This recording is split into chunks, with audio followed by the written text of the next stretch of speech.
Capital gain में जो मैंने अब तक आपको पढ़ाया था कि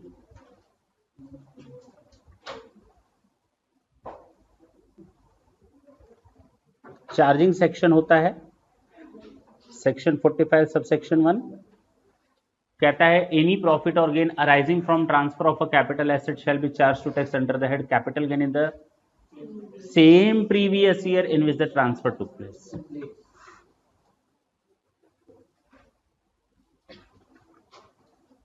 कौन कौन सी डेफिनेशन थी?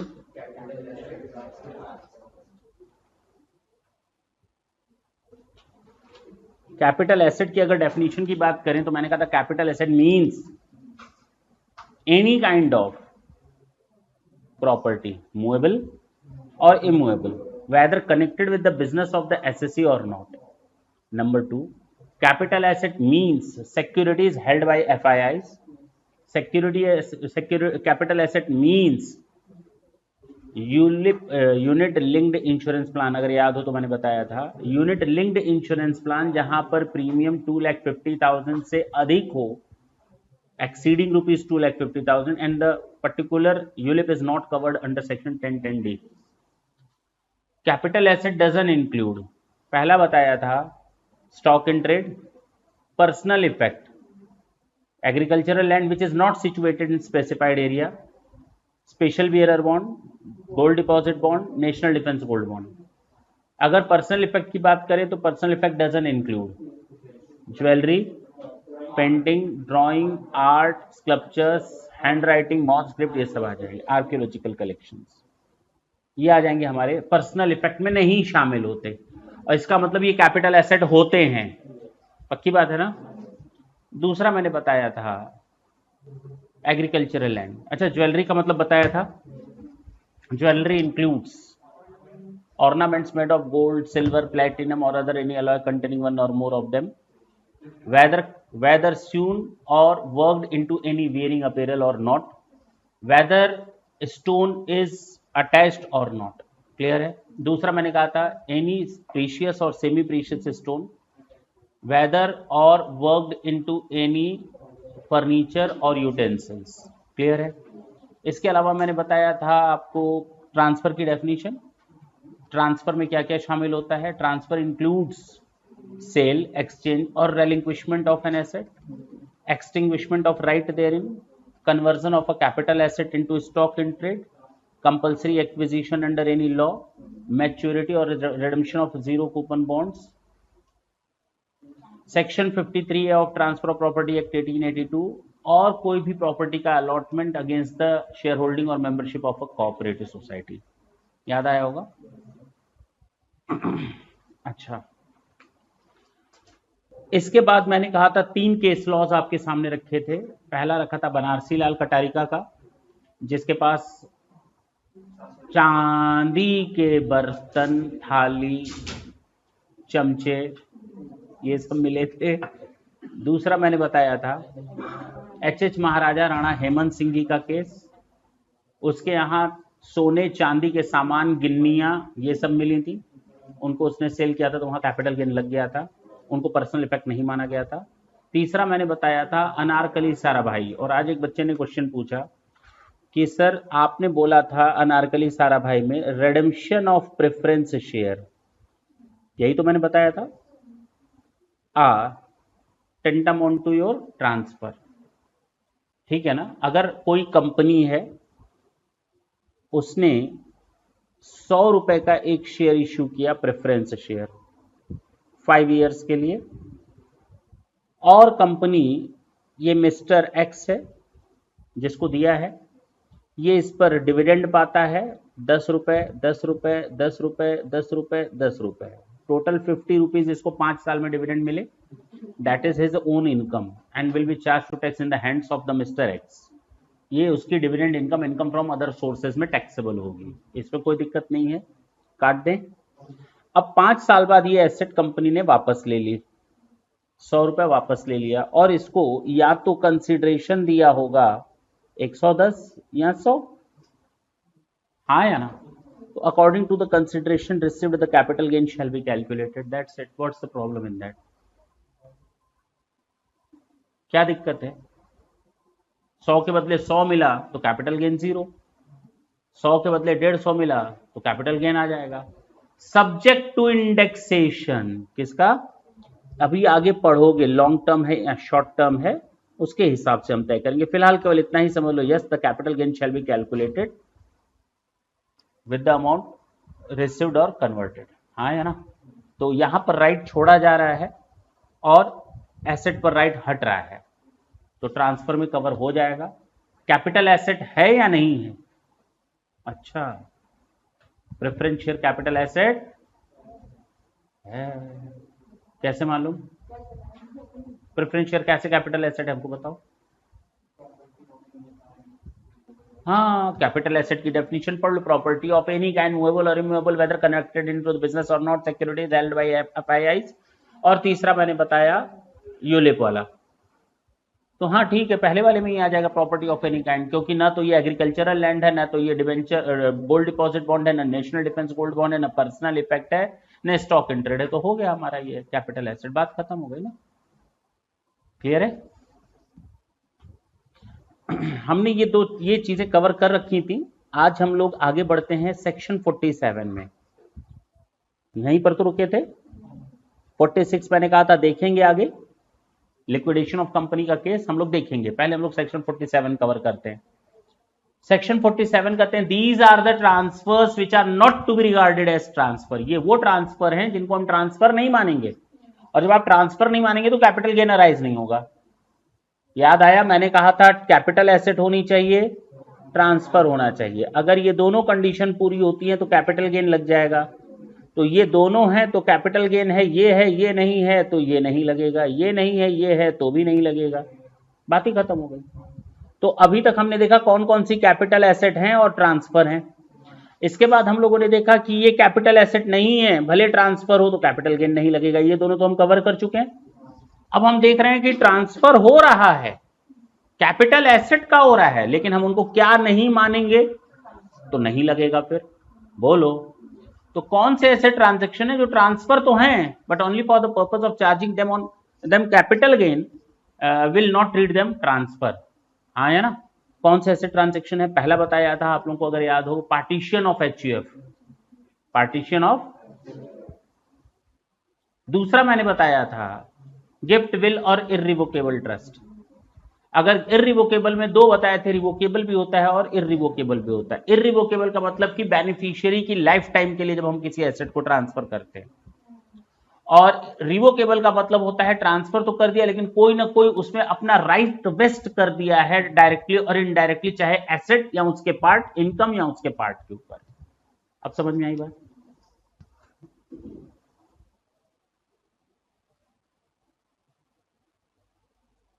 एग्रीकल्चरल लैंड तैयार है नहीं तैयार है?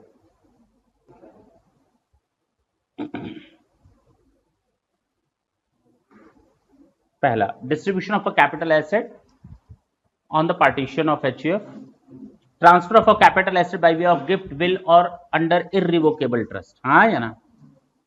तीसरा मैंने कहा था यहां से अब आपके इंपॉर्टेंट पॉइंट स्टार्ट होंगे।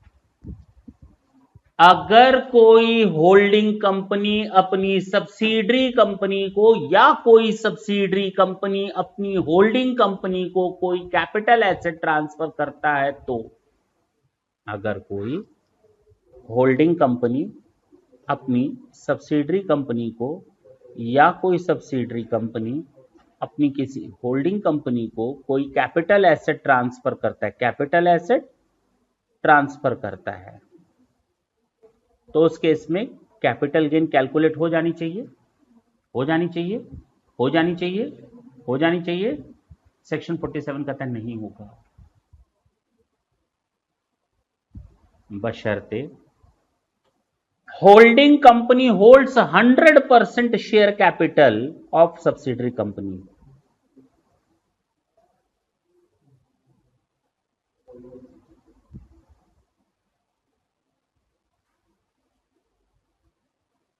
And transferee company must B, अरे कहां से तुम बोल दिए? हाँ, पीजीबीपी में था। हाँ देखो ना, कोरिलेशन अभी निकला ना। Transferee company must be an Indian company. और यही चीज हम लोगों ने पीजीबीपी में पढ़ी थी। कब पढ़ी थी? सेक्शन 43(1) का जो हमारा एक्सप्लेनेशन नंबर 7 था।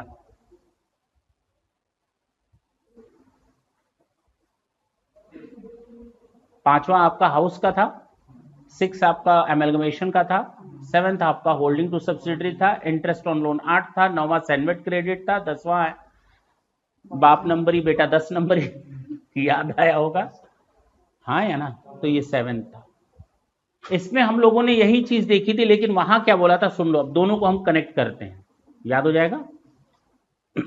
अगर कोई होल्डिंग कंपनी है और उसकी कोई सब्सिडरी कंपनी है, इसके पास एक एसेट है जिसकी डब्ल्यूडीवी कितनी है? 100। इसने इसको ट्रांसफर किया, मैं कहता हूं सेल किया, कितने में मानते हो?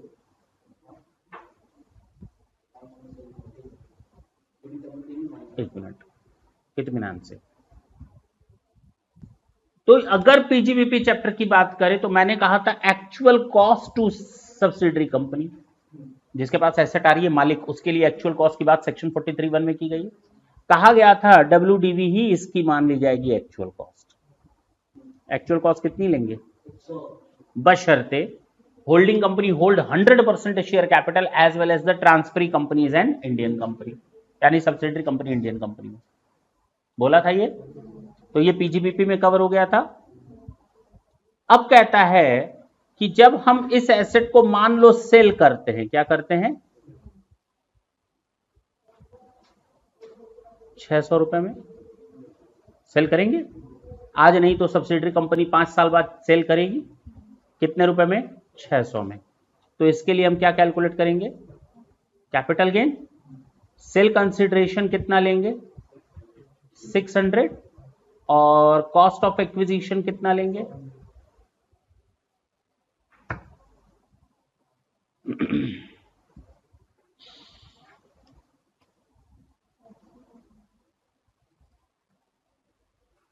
बात समझ में आई?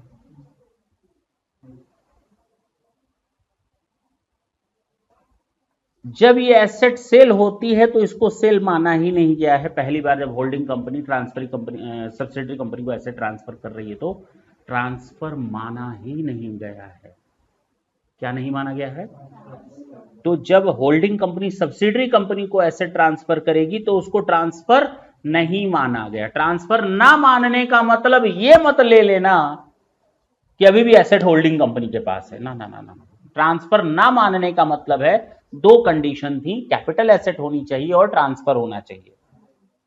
उस पर्पस के लिए ताकि कैपिटल गेन ना लग जाए, इसके लिए ट्रांसफर नहीं माना गया है। अदरवाइज ये एसेट अब किसके पास है? सब्सिडरी कंपनी के पास। तो सब्सिडरी कंपनी इसको अपनी एक्चुअल कॉस्ट में लिखेगी, किस सेक्शन के हिसाब से? पीजीबीपी के हिसाब से। अब समझ में आया कहां कनेक्टेड है? अब तो समझ में आया क्यों कनेक्टेड है, कि पहले तो कैपिटल गेन से हटाया, इसको फिर पीजीबीपी में जोड़ दिया एक्चुअल कॉस्ट में, ताकि डेप्रिसिएशन सही अमाउंट पर ले सके, 100 पर, ना कि 500 पर। और जब सब्सिडरी कंपनी इसको एक्चुअल में सेल करेगी तब तो एक्चुअल में सेल होने पर कैपिटल गेन अराइज होगा।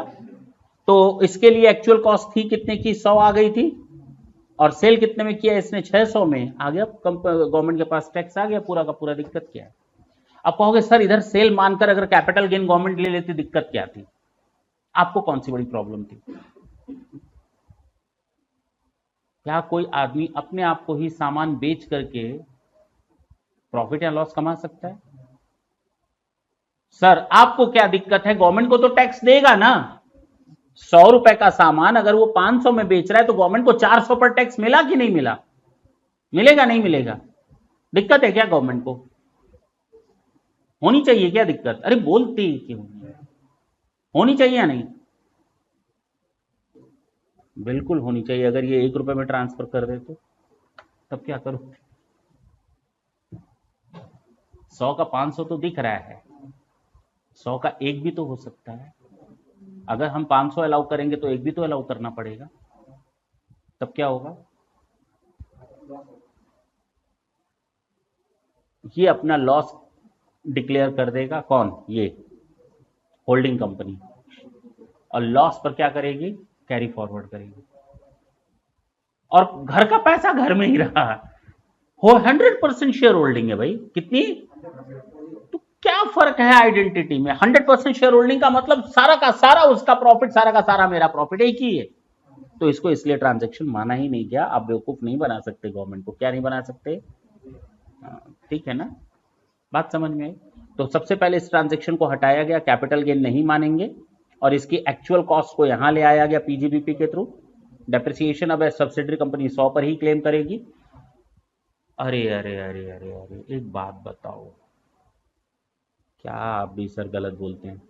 इसने अपने यहां एंट्री की, सब्सिडरी कंपनी ने खरीदा, तो एंट्री करेगा एसेट अकाउंट डेबिट, क्या बात है, asset account debit to bank, कितना कितना, 100 या 500, 100 या 500, 100 या 500,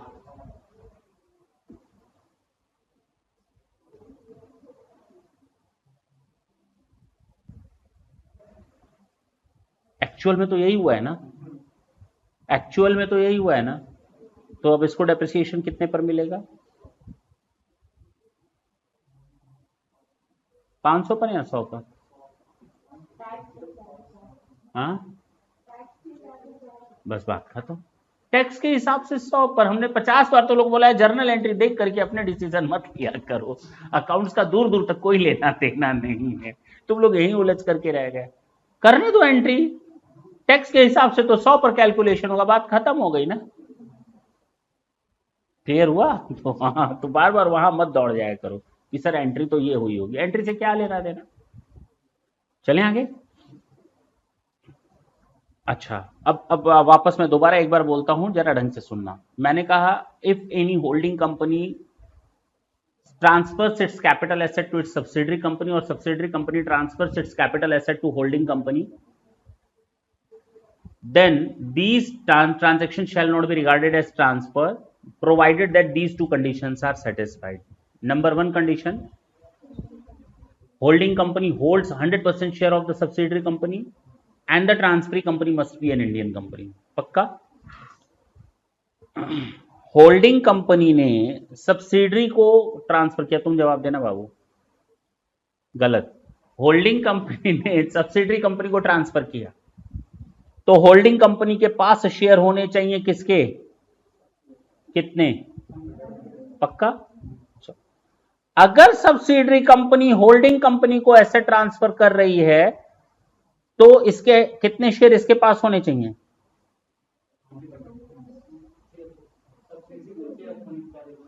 बहुत बढ़िया, देखो वो फंसा फंसा रहे थे इसको, फंसा पीछे वाला, इसके पास रहेगा ना हमेशा। होल्डिंग कंपनी का मतलब ये होता है जो होल्ड करे, बात खत्म। अच्छा, इस केस में सब इसने इसको ऐसे ट्रांसफर की थी, तो ट्रांसफरी कंपनी क्या होनी चाहिए, इंडियन, तो सब्सिडरी कंपनी क्या होनी चाहिए, इंडियन, पक्का। हाँ, अगर सब्सिडरी से होल्डिंग के पास एसेट गई है तो कौन इंडियन कंपनी होगी, मतलब कौन, इतनी मार खाओगे होल्डिंग कंपनी में, ट्रांसफरी जिसके पास एसेट आ रहा है वो इंडियन कंपनी होगी ना। अब ठीक है, अब तो कंसेप्ट क्लियर है। इसीलिए एक ही वर्ड यूज किया गया, transferee company must be an Indian company, here the transferee company is subsidiary, here the transferee company is holding, और 100% share must be hold by the holding company, वो दोनों case में holding company के पास ही 100% shares होंगे, इसको हम transfer नहीं मानेंगे। लेकिन अगर 99% हो तो ट्रांसफर मान लेंगे, कैपिटल गेन लग जाएगा, ना तो पीजीबीपी वाला सेक्शन 43(1) अट्रैक्ट करेगा, और ना हमारा सेक्शन 47 अट्रैक्ट करेगा। तुरंत कैपिटल गेन लेकर के अगर 100 की एसेट 500 पर दी गई तो 500 रुपए पर रिकॉर्ड करो, और डेप्रिसिएशन भी 500 पर भी मिलेगा। समझ में आई बात, क्या लगता है खत्म, अभी तो इसकी कहानी शुरू हुई है। अब ढंग से सुनो, ये बेस था holding to subsidiary, subsidiary to holding का। ये बहुत लंबा चलने वाला है। ये कहता है कि होल्डिंग कंपनी अगर सब्सिडरी कंपनी को या सब्सिडरी कंपनी होल्डिंग कंपनी को एसेट ट्रांसफर करती है, इसके यहां क्या था, लेकिन इसके यहां चहुप कैसे रहा है, if any as capital asset is transferred by holding company to its subsidiary company or subsidiary to company to holding company as a stock in trade, as a then section 47 won't apply,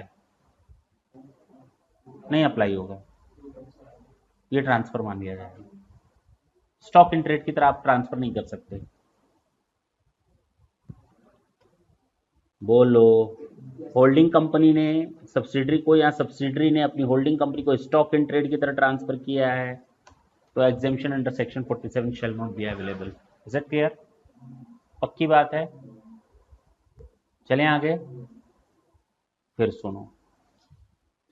इस exemption को अगर किसी company ने avail किया था, capital asset को capital asset की तरह ही ट्रांसफर किया था, होल्डिंग कंपनी के पास 100% शेयर थी और सब्सिडरी कंपनी यहां पर इंडियन कंपनी है, यहां पर होल्डिंग कंपनी इंडियन कंपनी है, कंडीशन पूरी हो रही है, तो कहता है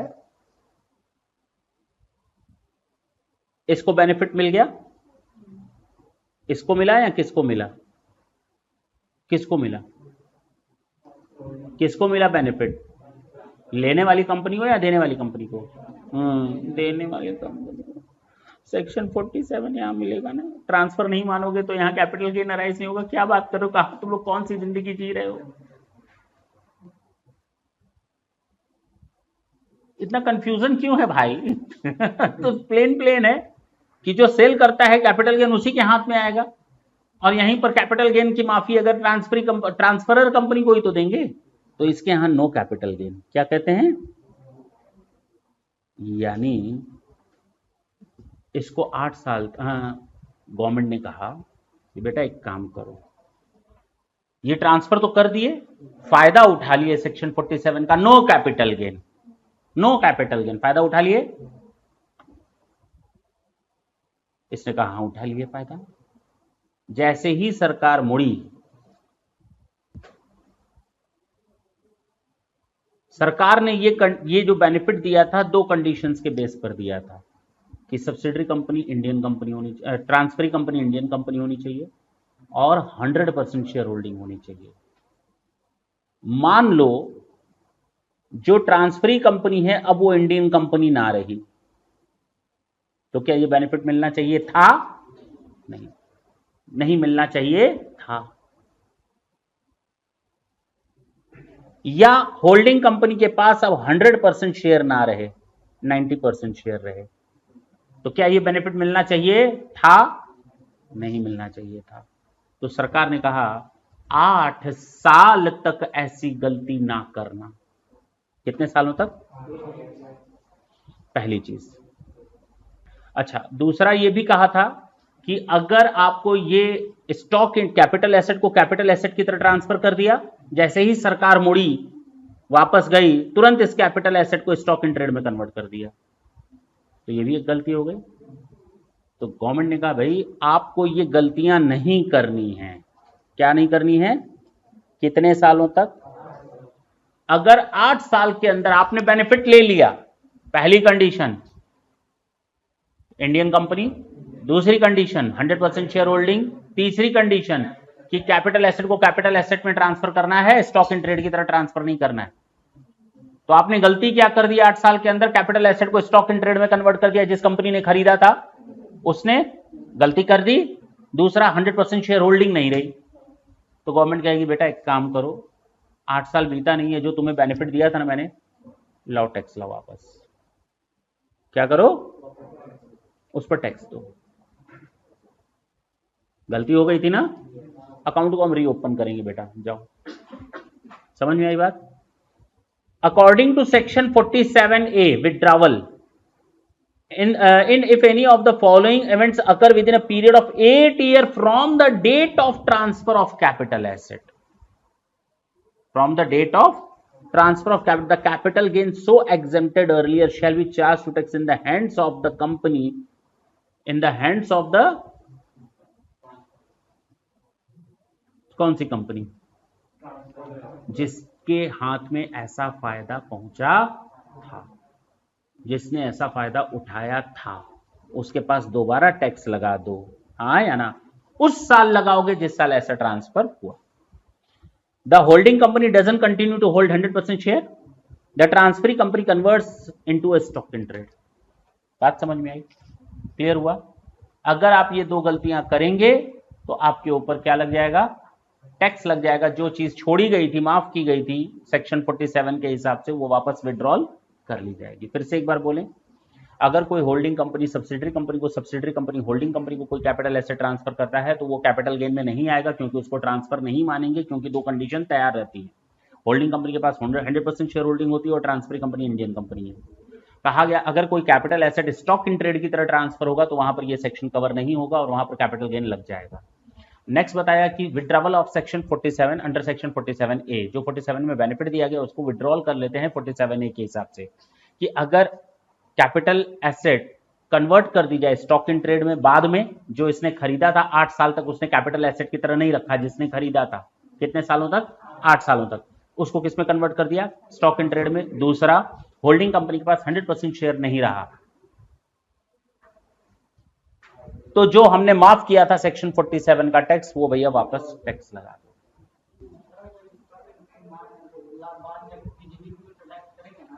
आने दो बाबू, आने दो, मैंने कहा अभी खत्म नहीं होगा, चिंता न करो, अभी आ रहे हैं, उस पर भी आ रहे हैं. पहले एक बार ये सारे टॉपिक्स कवर हो जाएं तो सब मिला करके बताएंगे, चिंता ना करो. जानते हो, नहीं जानते, 8 साल के अंदर ये एसेट अगर बेच दी जाए तो गलती है या नहीं, गलती कर दिया या नहीं, क्यों गलती नहीं है, क्यों गलती नहीं है? तो हर जगह सेक्शन 33A भी मत क्या बोले. अगर 8 साल के अंदर अंदर ये एसेट बेच दी जाए तो ये गलती इसलिए नहीं है क्योंकि उस पर तो कैपिटल गेन कैलकुलेट होगा ही होगा, सारा कैलकुलेशन होगा. सेल कंसिडरेशन जो सामने वाला सामान बेचेगा, ये 100 में लिया था, 100 की चीज कितने में लिया था, 500 में, कितने में लिया था, अब ये एसेट बेच रहा है मार्केट में 600 में. भले 2 साल बाद बेचे, 1 साल हमसे क्या लेने देना, 8 साल का सिस्टम यहाँ नहीं लगेगा. 600 रुपए इसके लिए फुल वैल्यू ऑफ कंसिडरेशन हो जाएगा, माइनस कॉस्ट ऑफ एक्विजिशन कितना, 100, भले ही इसने 500 में खरीदा हो, क्योंकि एक्चुअल कॉस्ट कहां से कवर होगी, सेक्शन 43(1) के हिसाब से, तो 100 आ जाएगा. टैक्स मिल गया गवर्नमेंट को, अपना टैक्स तो पूरा मिल रहा है सेल पर. सेल पर प्रॉब्लम नहीं है, प्रॉब्लम कहां है, जब हम उसको स्टॉक इन ट्रेड में कन्वर्ट कर रहे हैं या 100% शेयर होल्डिंग नहीं रही तो. क्लियर हुआ?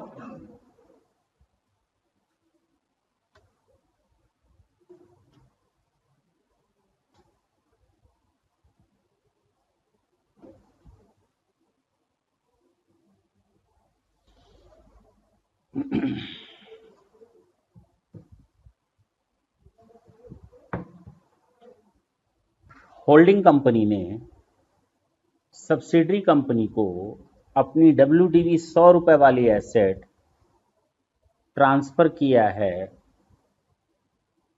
कितने में, और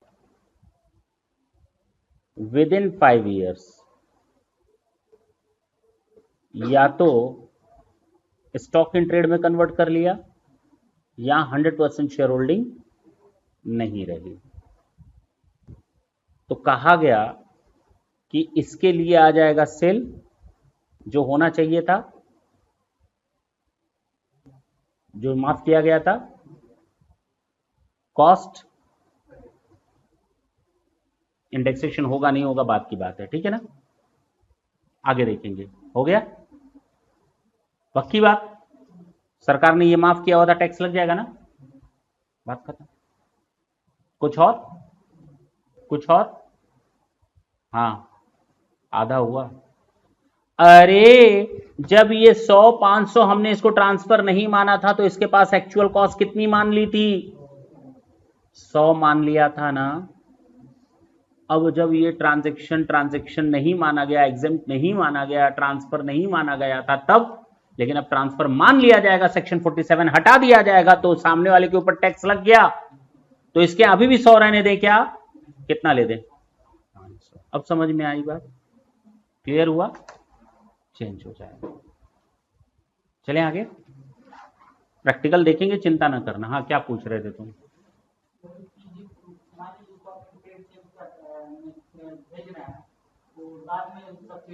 पहली बात तो ये कि स्टॉक इन ट्रेड जब कैपिटल यहां पर ट्रांसफर होता है तो उस समय पीजीबीपी अराइज होता है। स्टॉक इन ट्रेड को ट्रांसफर करने पर पीजीबीपी अराइज होता है, कैपिटल गेन में तो आएगा ही नहीं वो, यहां तो कोई मतलब ही नहीं उसका।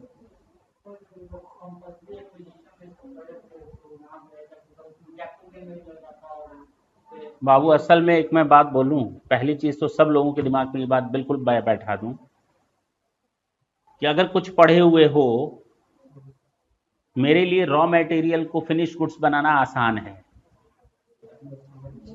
लेकिन अध कचरा अगर कुछ होगा तो उसको फिनिश गुड्स बनाने में खूब मेहनत लगती है। किसी मिस्त्री से कहो कि ये पार्टीशन बनाना है एल्युमिनियम का, अरे सर 1 घंटे में बना देगा, 1 घंटे में। अगर उससे कहो देखो पुराना एल्युमिनियम पड़ा हुआ है टुकड़े टुकड़े, उसको जोड़ करके बना दो, हम तुम्हें मजदूरी देंगे, वो हाथ खड़े कर देगा, कह देगा भाई साहब जितने में बनाएंगे उतनी देर में तो हम नया 10 बना देंगे। तो ये बात यहां पर भी यही है। तो पहले तो जो किताबें पढ़े हुए हो उसको बिल्कुल साइड में रख दो, जितना पढ़ा रहे हैं उतना समझने की कोशिश करो, कोई चीज छूटेगी नहीं, एवन सिंगल लाइन नहीं छूटेगी अगर तुम लोग चुपचाप पढ़ोगे, और समझ में सब आएगा।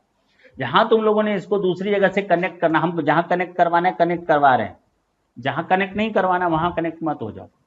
अब यहां स्टॉक इन ट्रेड इसलिए नहीं आएगा क्योंकि स्टॉक इन ट्रेड के ट्रांसफर होने पर पीजीबीपी अराइज होता है, कैपिटल गेन अराइज नहीं होता।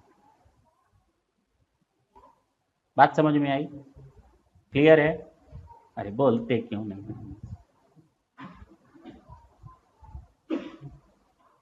फिर से अमेलगमेशन का, फिर से वही याद आएगा तुम लोग को, सेक्शन 43(1).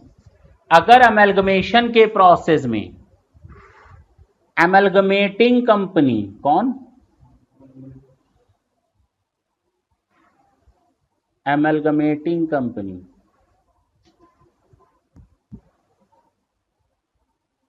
ट्रांसफर करती है किसको?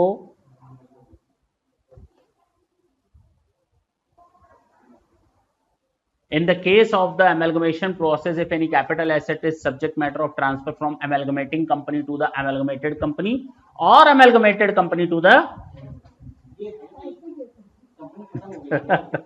ये कंपनी हमेशा amalgamating ही रहेगी, ये खत्म होने वाली कंपनी है। खत्म होने वाली कंपनी अपनी एसेट्स किसको दे रही है? ये कैसे इसको दे सकता है? पॉसिबल है नहीं ना।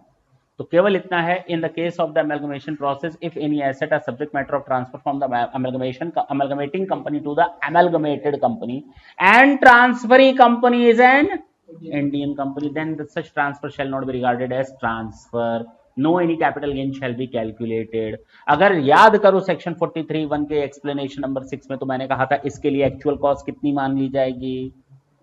इसकी WDV ही इसकी एक्चुअल कॉस्ट मान ली जाएगी, पक्का। और अगर ये अभी फ्यूचर में ये एसेट ट्रांसफर करेगा तो इसका भाई सरकार के लिए क्या था, 100 की एसेट थी, इसने 500 में खरीदी, इसने 800 में बेची, सरकार ने कहा भाड़ में जाओ तुम, हम यहाँ एक्चुअल कॉस्ट कितनी लेंगे, कैपिटल गेन नहीं मानेंगे, और जब ये सेल करेगा 800 में तो माइनस कर देंगे 100, कितने पर टैक्स ले लेंगे? 700 पर। पहले कितने पर मिलता? कम पर मिलता है या ज्यादा पर मिलता? कम पर मिलता है या ज्यादा पर मिलता? बराबर मिलता। 100 का 500 कितना टैक्स मिल जाता गवर्नमेंट को? 500 से 800 पर कितना मिलता? टोटल मिलाकर कितना मिलता? पहले भी उतना था, अभी भी उतना है, अंतर यह है कि अब एक ही साथ आ रहा है और अमेलगमेशन का प्रोसेस है, कोई फर्क नहीं पड़ा। अरे बोलते क्यों? नहीं समझ में आई बात? नहीं आई भाई। गवर्नमेंट को 2 पार्ट में ना मिलकर एक ही पार्ट में मिला लास्ट में, बात खत्म। गवर्नमेंट ने इसको ट्रांजैक्शन को ट्रांसफर माना ही नहीं।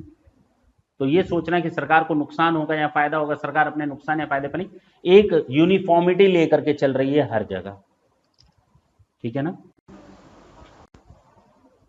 तो हम लोगों ने पहला देखा, फर्स्ट पार्टीशन ऑफ एचयूएफ, दूसरा गिफ्ट विल और इरिवोकेबल ट्रस्ट, तीसरा holding to subsidiary, subsidiary to holding, fourth amalgamation, यानी अमेलगमेशन प्रोसेस में amalgamating company to the amalgamated company. Fifth number आओगे, जरा देखो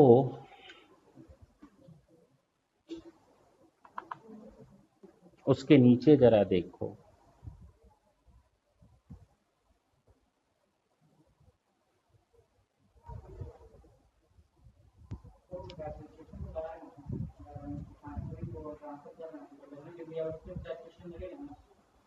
बिल्कुल मिलेगा। डेप्रिसिएशन मैंने मना ही नहीं किया, हम जो जितना मना कर रहे हैं बस इतना, बाकी सब मिलता रहेगा फायदा, ये याद रखना, ठीक है। अब ढंग से सुनेंगे, the most most most most most important point. अगर कोई एमलगमेटिंग कंपनी है और कोई एमलगमेटेड कंपनी है,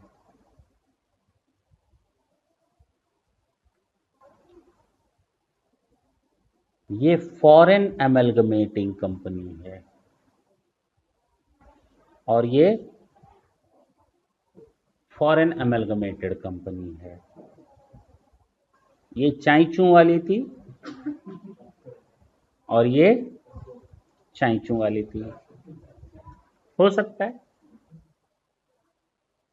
सकता है ये चाइचू वाली रही हो और ये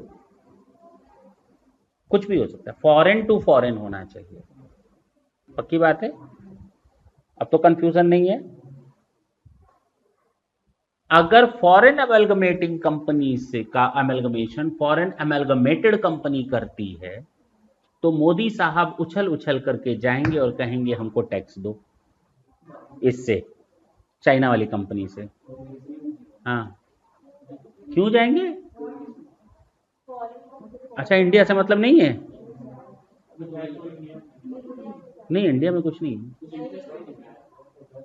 रशिया में, अमेरिका में जितनी कंपनी आपस में ट्रांजैक्शन करती है, हम लोग टैक्स लेने दौड़ते हैं। वसूली गैंग बनाकर रखते हैं, क्या है? आने दो। हुआ क्या था कि इस कंपनी की बैलेंस शीट में कुछ ऐसा दिख रहा था, देखो इधर, land, building, plant and machinery, अगड़म बगड़म, और यहां लिखा था इन्वेस्टमेंट इन इंडियन कंपनी। क्या लिखा हुआ था? इस कंपनी जो फॉरेन एमलगमेटिंग कंपनी है, जो खत्म होने वाली कंपनी है, उसकी बैलेंस शीट की एसेट साइड में लिखा था शेयर्स इन रिलायंस,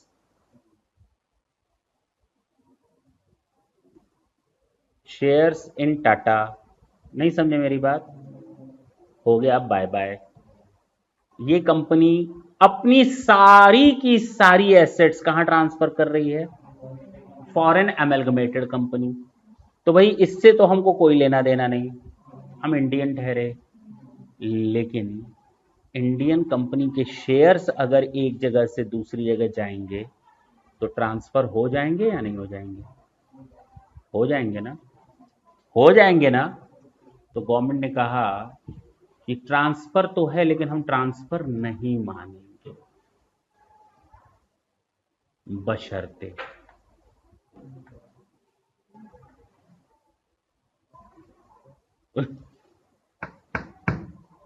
कम से कम 25% शेयर होल्डर इस कंपनी के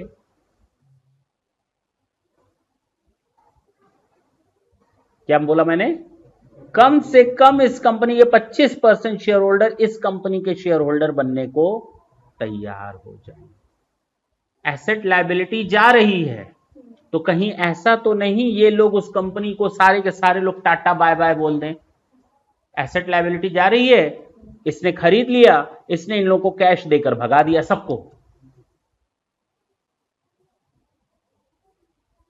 या फिर इन लोगों को कैश न दे करके इन लोग को अपनी कंपनी के शेयर दे दिया। पहले तुम पुरानी कंपनी के मालिक थे, उधर की एसेट लायबिलिटीज आ गई, उस कंपनी को हम पैसा देते तो पैसा तुम लेकर के घर निकल लिए होते।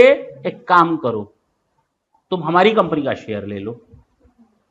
बात समझ में आई? नहीं नहीं, थोड़ा थोड़ा फिर से देखो। तुम लोग सोचते ही नहीं हो। देखो अब सोचो थोड़ा, ये खत्म होने वाली कंपनी, ये बनने वाली कंपनी, इसकी एसेट्स यहां से इधर गई तो अब यहां लिखेगी फ्री में चली गई होगी, फ्री में, अरे फोकट में पैसा मिला होगा ना। चलो, इसने एंट्री की asset account debit to cash, तो ये एसेट खत्म हो गई, इसके हाथ में क्या आ गया, ये एसेट यहां प्लस हो गई, इसके यहां से कैश चला गया, हाँ या ना। तो ये कैश अल्टीमेटली, अब इस कंपनी में दो लोग बचे, शेयर होल्डर और कैश। बोलो ना क्या करेंगे? कैश उठाओ, इनको देकर रफा दफा करो, कंपनी खत्म कर दो।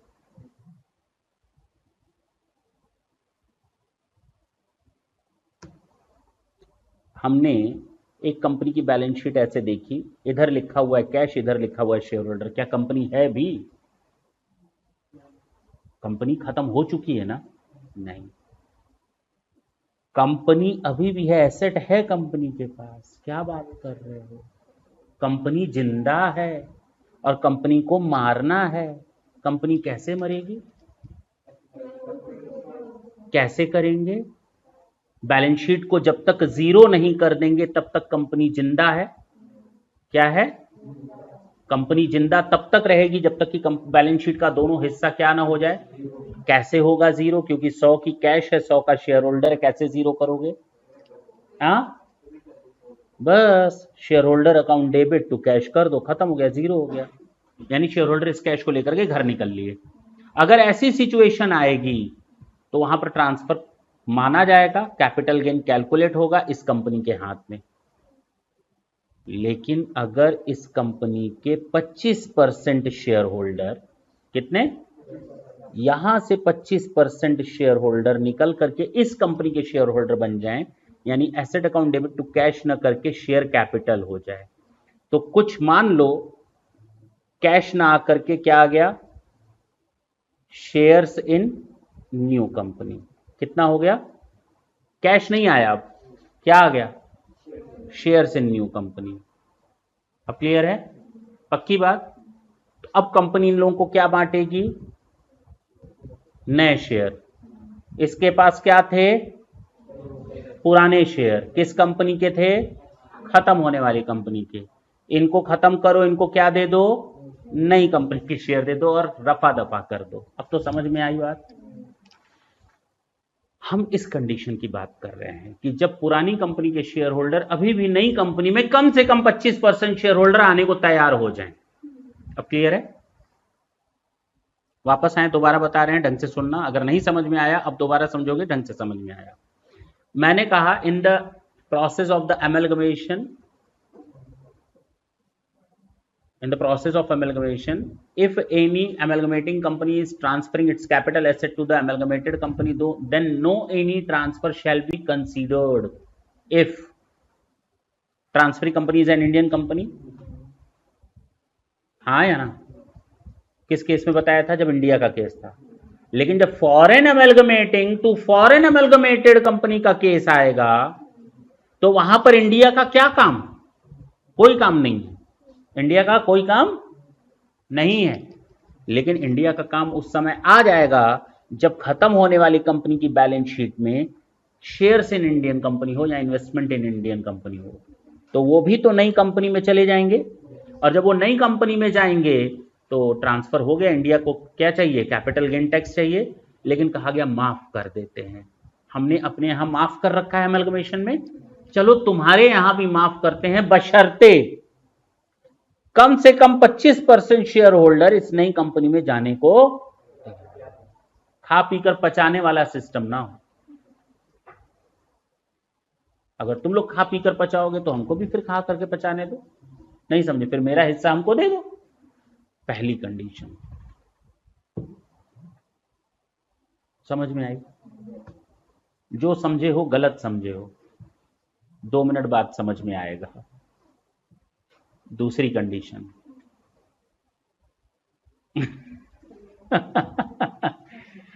जो समझे हो गलत समझे हो, 2 मिनट बाद समझ में आएगा कहां गलती से गलत समझ रहे हो। अभी दिमाग खोलेगा, चिंता ना करो। दूसरी कंडीशन क्या बोलता है? वो कहता है कि तुम्हारे देश में तुम्हारी इज्जत तो होनी चाहिए। नहीं समझे? 2 मिनट कहानी सुनाए। ऋषु है और उसका एक पक्का दोस्त है आदित्य। एक दिन ऋषु ने आदित्य को बोला, आदित्य भाई घर चलो मेरे, यहीं बगल में ही है, तुम यहाँ टहल रहे हो, चलो घर चलो। तो आज नहीं नहीं काम है। कहा नहीं नहीं चलो मेरे घर, कुछ खिलाते पिलाते हैं। तो आदित्य ने कहा चलो। ऋषु को भरोसा नहीं हुआ, तुरंत साइड जाकर कहीं फोन किया, फिर आया ले गया उसको घर। जैसे ही घर पहुंचा, दरवाजा खुला, मम्मी ने फूल उठाए और आदित्य के ऊपर बरसाने शुरू कर दिए। पापा ने बड़े लाड प्यार से उसको उठाया और कमरे में ले गए। आबा भगत की, सन ऑफ सरदार वाला, ठीक है ना? आबा भगत की, बड़ा खुश। बताओ अब आदित्य के दिमाग में ऋषु की पॉजिटिव इमेज जाएगी या निगेटिव? क्यों, क्या क्या इमेज जाएगी? ना ना, कि इसके घर वाले कितने अच्छे हैं, कितने अच्छे संस्कार हैं, और बच्चा कितना अच्छा है कि नहीं? जाएगा कि नहीं? और दोस्ती और घनिष्ठ हो जाएगी। ये वापस आया, 2 दिन 3 दिन सो नहीं पाया, इतनी सेवा मेरे मम्मी पापा तो नहीं करते किसी की। 3 दिन बाद इसने कहा चलो ऋषु के घर चलते हैं, और इतनी सेवा हुई है तो उनका थोड़ा शुक्रिया अदा करते हैं, मिठाई उठाई दे आते हैं उनके मम्मी पापा को, भाई बहन को। घर के दरवाजे के पीछे जैसे ही दरवाजे पर नॉक करने लगा, अंदर से आवाज आई, मम्मी मत मारो मुझे। अरे ये तो ऋषु की आवाज है। पापा चोट लग रही है, डंडे मत मारो। छोटी बहन गालियां दे रही है। अब बताओ इसके दिमाग में जो इमेज थी 2 मिनट में क्या हुई? सब धराशायी। जो अब तक सोच रहा था, अब इसको समझ में आया उस समय ये किनारे फोन ले जाकर क्या बात किया था। कि दोस्त तारा इज्जत रख लेना। कहीं उसके सामने न गालियां देना, मतलब वो लतखोर है। सेम वही चीज यहां पर। अब तुम लोग हमें बताओ, जिस कंट्री में ये कंपनी बनी हुई है, अगर वो कंट्री ही कह दे कि ऐसे ट्रांजैक्शन पर हम टैक्स लेंगे, नहीं छोड़ेंगे, तो क्या इंडिया को छोड़ना चाहिए? बात खत्म। तुम लोग तो खुद बता दीजिए। इसकी अपने घर में इज्जत है तो इंडिया भी इज्जत करेगा। अगर तुम लतखोर हो, तुम्हारे देश की गवर्नमेंट तुमसे टैक्स ले रही है, तो हम कौन होते हैं बाहरी माफ करने वाले? पहले अपने घर में तो ठीक कर लो। अब समझे मेरी बात? इधर लिख देना ब्रैकेट में ऋषु। ऐसे तो याद रहेगी कहानी। कुछ लोग कॉमन होते हैं, लतखोरी होते हैं। चलो इधर, अब मैं इसको पढ़ूं, अब समझ में आएगा, जरा ढंग से सुनना। कहीं छूटा हो तो बताना क्या पॉइंट छूटा। Transfer of a capital asset being shares held in an Indian company, यही तो बताया। यहां से क्या वहां जा रहा है? यहां से वहां क्या जा रहा है? Shares in Indian company. तो transfer of a capital asset being shares held in an Indian company in a scheme of amalgamation by the amalgamating foreign company to the amalgamated foreign company is exempt। माफ है अगर ये 2 condition पूरी हों।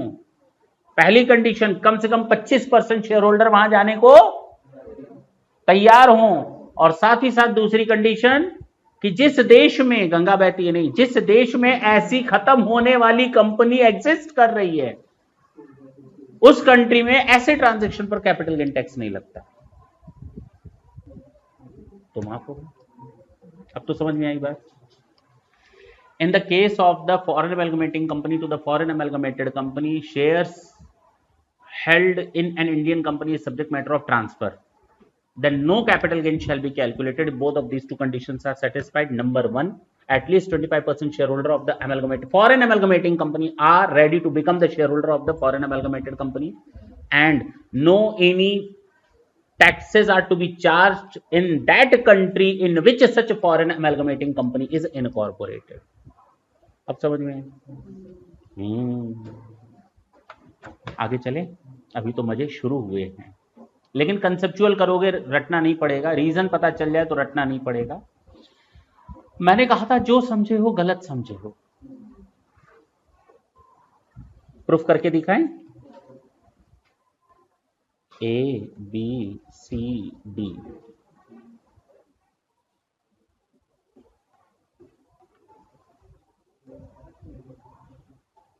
ये foreign एमलगमेटिंग company है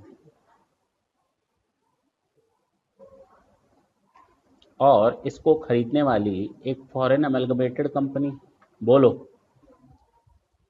ए के पास केवल 5% शेयर हैं, इसके पास 30 हैं, इसके पास 50 हैं, इसके पास 15 हैं, हो गए ना 100? बोलो, ये यहां से यहां चले गए शेयर्स, और केवल ये 2 लोग बोलते हैं हम वहां जाने को तैयार हैं। बताओ बेनिफिट मिलेगा नहीं मिलेगा? तो कम से कम कितने जाने चाहिए? केवल ये वहां चला गया तो भी फायदा मिल जाएगा। मैंने कहा था ना जो समझे हो गलत समझे हो। अरे मैंने ये नहीं कहा था share holders holding value not less than 25% value of shares.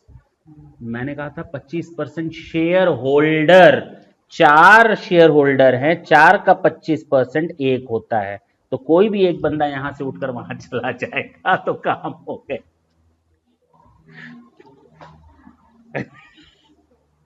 अब समझ में आई बात?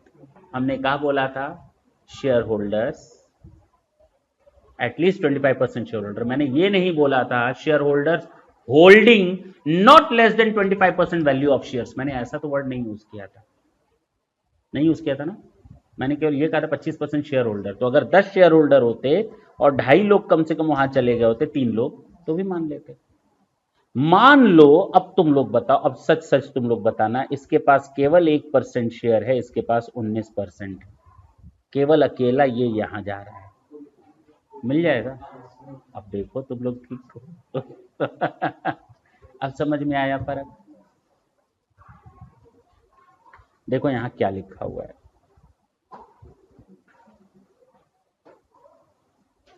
ये क्या लिखा है? अब ठीक है, आगे चल सकते हैं?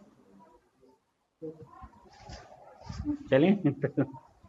समझ में नहीं आ रहा? नहीं कह रहा है ना, नहीं आ रहा।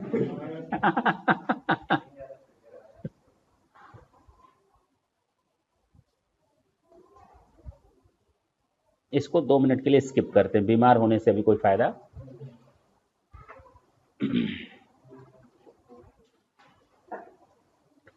अगर हम बात करें डीमर्जर की, सेम वही चीज है। एमलगमेशन में क्या होता है? एक्स लिमिटेड है, वाई लिमिटेड है, दोनों खत्म हो गए, दोनों ने बना ली जेड लिमिटेड, ये होती है एमलगमेशन। एमलगमेशन में क्या होता है? एक्स लिमिटेड है, वाई लिमिटेड है, एक्स लिमिटेड खत्म हो गई, इसने ट्रांसफर कर दिया अपने आप को एक्स लिमिटेड में। This is the part of the amalgamation. 2 तरह से बोल सकते हैं इसको, कभी कभी हम मर्जर भी बोलते हैं, but this is the part of the amalgamation. ठीक है ना, पक्की बात है। इसको हम एब्जॉर्प्शन बोलते हैं। क्या बोलते हैं? किसी को एब्जॉर्ब कर लेना। अगर रुई को पानी में डालोगे तो रुई पानी को, तो वही चीज है, अगर ये कंपनी एब्जॉर्ब हो रही है तो वाई लिमिटेड में आ जाएगी, खत्म हो जाएगी इसकी आइडेंटिटी। यहां क्या है, एमलगमेट हो रहे हैं, दोनों कंपनी खत्म होकर के एक नई कंपनी XY लिमिटेड बना रहे हैं, तो नई कंपनी आ गई, या Z बना रहे हैं तो भी नई कंपनी आ गई, तो इसको हम कहेंगे मर्जर, और इन दोनों को कॉमनली हम नाम देते हैं एमलगमेशन। कभी कभी होता क्या है, एक कंपनी है Z लिमिटेड, इसको हम तोड़ करके दो कंपनी बना रहे हैं, कौन कौन सी, Y लिमिटेड और X लिमिटेड और Z लिमिटेड। अरे काहे के लिए दो बनाओगे, दो बन गई ना, Z तो ऑलरेडी है एक ना, जबरदस्ती तो दो बन गई ना, एक X नहीं बनती और Z तो है ही, क्यों दूसरी नई कंपनी बनाओगे, जो बचेगी वो Z ही बचेगी, क्यों। इसको हम कहते हैं डीमर्ज्ड कंपनी। क्या कहते हैं, अब देखो एक कंपनी दो पार्ट में डीमर्ज हो रही है, मर्ज से डीमर्ज हो रही है, और इसको हम कहते हैं रिजल्टिंग कंपनी। क्या नाम देते हैं, तो अगर कोई डीमर्ज कंपनी मर्जर प्रोसेस में एसेट्स को ट्रांसफर करती है रिजल्टिंग कंपनी को, किसको ट्रांसफर करती है, किसको ट्रांसफर हो रहा है, तो उस केस में भी हम ट्रांसफर नहीं मानेंगे, बशर्ते transferee company is an Indian company. बात खत्म हो गई, खत्म। जैसे अमेलगमेशन वैसे ही है डीमर्जर, कॉपी एंड पेस्ट। चले आगे, बात तो तब आएगी जब foreign demerge company foreign resulting company को ऐसे ट्रांसफर करे। अरे बोलना, हल्के हल्के बोलो, ये फॉरेन डिमर्ज कंपनी है, ये फॉरेन रिजल्टिंग कंपनी है।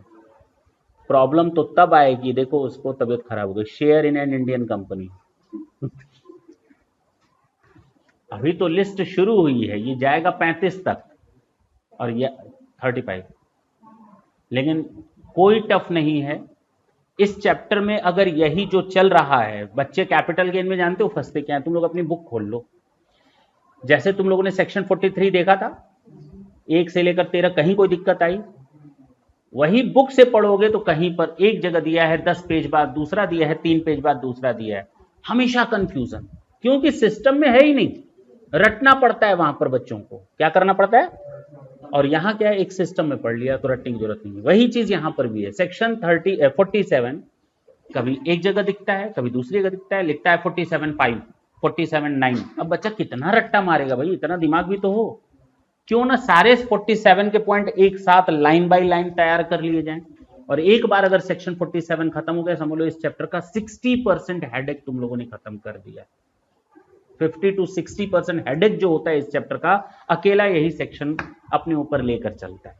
क्यों ना हम ये 30-35 पॉइंट, 30-35 सारे नहीं करेंगे, 2-4 छोड़ भी देंगे, चिंता ना करना, बीमारी मत लेना, लेकिन ये 30-35 पॉइंट क्यों ना तैयार कर लें ढंग से, और याद रहेगा। पहला क्या बताया मैंने, पार्टीशन ऑफ एचयूएफ, दूसरा क्या बताया, गिफ्ट विल और रिवोकेबल, तीसरा क्या बताया, होल्डिंग टू सब्सिडरी, फोर्थ क्या बताया, amalgamation to amalgamation process, fifth क्या बताया, फॉरेन एमलगमेशन, सिक्स क्या बताया, डीमर्ज टू रिजल्टिंग, सेवेंथ क्या बता रहे हैं, फॉरेन डीमर्ज टू, हो तो गए 7 पॉइंट, 1/5 तो तुम लोगों ने यही खत्म कर लिया, 20% हिस्सा तो खत्म ही हो गया, सीधी सी बात है। अभी जाते जाते तुम लोग का 50% कवर हो जाएगा आज। ठीक है, जरा देखो इधर, वो बीमार हो रहे हो, तुम का सीधे भाई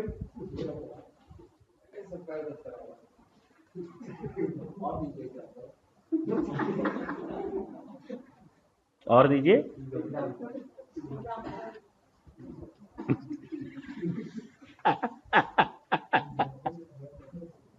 देखो इधर, ये समझ में, foreign demerge to foreign resulting company, यहां से ये इधर जाएगा ना,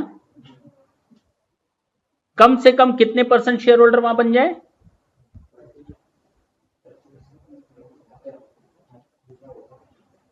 कितने, क्या नहीं, अब आते हैं, एटलीस्ट वहां गलती हो गई सरकार से, यहां थोड़ी होगी। Share holders holding not less than 75% of value of shares are ready to become the shareholder of the new one company। अब क्लियर हुआ। और दूसरी कंडीशन वैसे ही रहेगी no any capital gain taxes are to be charged in that country in which such foreign demerged company is incorporated. देखो इधर at least 75%, नहीं गलत लिखा है मैंने, नहीं ठीक है ये oops. The shareholder holding not less than 75% value of share of the foreign company continue to become the shareholder of the new one company and no capital gain taxes are to be charged in that country in which such foreign diverse company is incorporated. हो गया ना? बोलो पक्का? Next point देखा जाए। मैंने कहा जैसे ये दोनों छोड़े हैं ना, वैसे ही इसको भी अभी छोड़ देते हैं। चले, banking company to banking company. मेरे पास पूर्वांचल ग्रामीण बैंक में एक अकाउंट था, ठीक है ना? तो हम एक दिन पैसा निकालने गए, निकल गया पैसा, मैनेजर साहब से हाय हेलो हुआ, 2 दिन बाद फिर गए, लेकिन देखते क्या हैं, वहां पूर्वांचल ग्रामीण बैंक की जगह स्टेट बैंक लिखा हुआ था। अब मेरे पैरों तले जमीन, मैं दौड़े दौड़े अंदर गया, देखता हूँ वही मैनेजर जिससे 2 दिन पहले हाय हेलो हुआ था, वही फर्नीचर, वही कैशियर, वही सारे लोग, सारी चीजें वही हैं। तो मैंने मैनेजर से पूछा ये क्या भला है? तो कह रहा है एसबीआई ने इसको टेक ओवर कर लिया। ठीक है, हमारा पुराना पासबुक ले लेगा, हमको नया पासबुक दे देगा। अब मेरा अकाउंट किस में है? स्टेट बैंक में। बात खत्म। ना तो कोई चेंज हुआ, ना फर्नीचर गया, केवल आइडेंटिटी चेंज हो गई। बोर्ड पहले कुछ और था, अब नए बोर्ड से आ गया, लेकिन स्टेटस तो चेंज हो गया ना। एक तरह से एक कंपनी ने दूसरी कंपनी को टेक ओवर कर लिया ना। वही है transfer of a capital asset by a banking company to a banking company in a scheme of the amalgamation is exempt. बात खत्म। अभी तुम लोगों ने देखा होगा सरकार ने कई बैंकों को विलय करवा दिया, खत्म करवा दिया, वही सिस्टम है, माफ कर दिया गया। अब बैंक तो वही है, फर्नीचर वही है, वो अपने आप को ही दिखाएगा हमने फर्नीचर बेचा, उसने फर्नीचर खरीदा, WDV आ जाएगा। भैया खत्म करो ना, ट्रांजेक्शन मानो ही मत ना, ट्रांसफर मानो ही मत ना, सारे तामझाम से छुट्टी। हो गया। इसी तरह कोऑपरेटिव बैंक, अगर कोई एक कोऑपरेटिव बैंक खत्म होकर के दूसरे कोऑपरेटिव बैंक में मिल जाता है तो वहां पर भी खत्म करो। बोलो ना, इसको अभी रहने दो, ऊपर के साथ चलेगा, जैसे से वो वाले कवर होंगे ये भी कवर होंगे।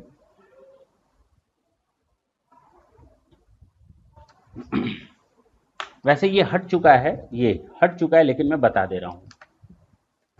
रिकॉग्नाइज स्टॉक एक्सचेंज की मेंबरशिप, ये तो मालूम होगा कि फ्लोर पर जा करके ट्रांजैक्शन करना, जो स्टॉक एक्सचेंज होते हैं ना, जहां पर वो चलता है टीवी मेन, वहां पर नॉर्मल आदमी की पहुंच नहीं हो सकती, मालूम है कि नहीं? अगर आपको 100 शेयर खरीदने हैं, सोच लो कि अंदर चले जाकर 100 शेयर की चिल्ला चिल्ला कर दलाली कर लेंगे, नहीं कर पाओगे। लाखों रुपए तो उसकी मेंबरशिप में लगते हैं, डिपॉजिट्स, लाइसेंस बड़ा मुश्किल होता है मिलना। अब समझ में आई बात? तो अगर आपके पास लाइसेंस है ऐसे रिकॉग्नाइज स्टॉक एक्सचेंज का, that is an asset to you, वो आपके लिए क्या है? एसेट है। अगर आप उस रिकॉग्नाइज स्टॉक एक्सचेंज के लाइसेंस को, मेंबरशिप राइट को ट्रांसफर करते हैं, any transfer of a capital asset जो कि मेंबरशिप राइट है किसी रिकॉग्नाइज स्टॉक एक्सचेंज का, तो वो माफ है, उस पर कैपिटल गेन नहीं लगेगा। बोलो, क्योंकि जाहिर सी बात है दूसरे मेंबर के पास जाएगा, वो भी वही काम करेगा। तो अगर रिकॉग्नाइज स्टॉक एक्सचेंज की मेंबरशिप का लाइसेंस है आपके पास, बोली लगाने के लिए फ्लोर पर जा करके, तो वो अगर आप ट्रांसफर करते हैं तो वो ट्रांसफर नहीं माना जाएगा। बोलो, conversion of a preference share into equity share of that company. और इस सर आपने अनारकली सारा भाई तो बताया था, क्या बताया था? क्या केस लॉ था? वो रेडेम्पशन था, और ये कन्वर्जन है ना, दोनों में फर्क है। रेडेम्पशन का मतलब होता है शेयर दो पैसा लो, शेयर दो और शेयर ले लो, ये कहलाता है कन्वर्जन। अगर हम आपसे प्रेफरेंस शेयर वापस लेकर के आपको इक्विटी शेयर दे दें, दिस इज कन्वर्जन। अगर हम अपना ही कंपनी का प्रेफरेंस शेयर वापस लेकर आपको कैश वापस कर दे तो this is known as redemption. ये है अनारकली सारा भाई का केस, हाँ या ना। और ये आपका कहा गया, मेरे पास एक कंपनी के प्रेफरेंस शेयर हैं, कंपनी ने कहा एक काम करो, वो प्रेफरेंस शेयर वापस दो, हमसे हमारी कंपनी के इक्विटी शेयर लो, हमारी ही कंपनी के। तो मेरे कंपनी के पास रिलायंस कंपनी के प्रेफरेंस शेयर थे, रिलायंस कंपनी ने मेरे प्रेफरेंस शेयर लिए और उसी कंपनी के, रिलायंस कंपनी के ही हमको इक्विटी शेयर दे दिए। This is known as conversion. क्या कैपिटल गेन निकलना चाहिए? नहीं, कॉमन सेंस की बात है। हमको क्या फायदा हुआ? सुनो, जो प्रेफरेंस शेयर लिए उनकी मार्केट वैल्यू 10,000 है आज की रेट में, और जो हमें इक्विटी शेयर दिए गए उनकी मार्केट वैल्यू 15,000 है, तब भी कोई फर्क नहीं पड़ेगा। हमने जो खरीदा था ना ये प्रेफरेंस शेयर, वो 8,000 में खरीदा था। कितने में खरीदा था? अब जरा देखना इधर, प्रेफरेंस शेयर मैंने परचेस किए थे 8,000 में, इसको हम कहेंगे कॉस्ट ऑफ एक्विजिशन। जब ये कन्वर्जन में गया तो हमको अब प्रेफरेंस शेयर के बदले क्या मिल गए? इक्विटी शेयर, जिनकी मार्केट वैल्यू कितनी है? कितनी है? 15,000। तो हम अपनी बैलेंस शीट में कितने पर लिखेंगे? 8,000 पर। 15,000 कैसे लिख सकते हो भाई, जब हम उसको ट्रांसफर मान ही नहीं रहे? यही मान लेंगे जो आपका शेयर गया उसके बदले वो मिल गया, इसका मतलब आपने जितने में खरीदा था उतने में यही खरीदा है। क्या दिक्कत है भाई? सेल वैल्यू दे ले लोगे तो फिर कैपिटल गेन देना पड़ेगा। नहीं समझ में आएगा? हमारे पास क्या था? कितने का? अब आज की रेट में मेरे पास क्या है और उसकी मार्केट वैल्यू क्या है? नहीं मानेंगे, क्या मानेंगे? अब इस इक्विटी शेयर को मैंने फिर बेचा है 18,000, चलो 17,000 में, तो हमारा कैपिटल गेन निकलेगा ना? तो चलो कितना निकलेगा? सेल कितने में है? कॉस्ट कितने में है? अगर यही तुम 15,000 ले लिए होते तो 15 माइनस होता ना, गलत हो जाता ना, सरकार को बेवकूफ बन जाती ना, सरकार को टैक्स नहीं ना मिल पाता। सरकार ने कहा कॉस्ट ऑफ एक्विजिशन 8,000 ही ले लेंगे। कितना आ जाएगा?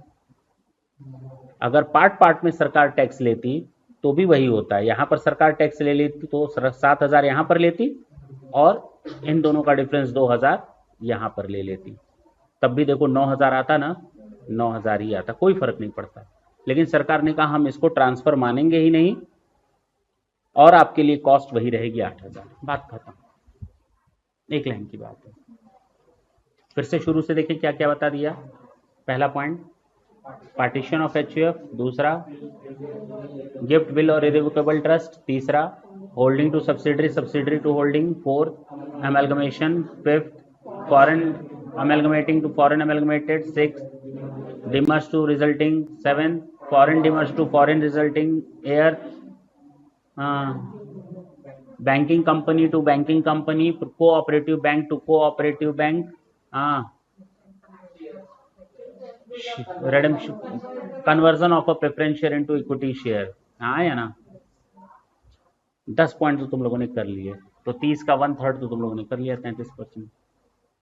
आगे चलें।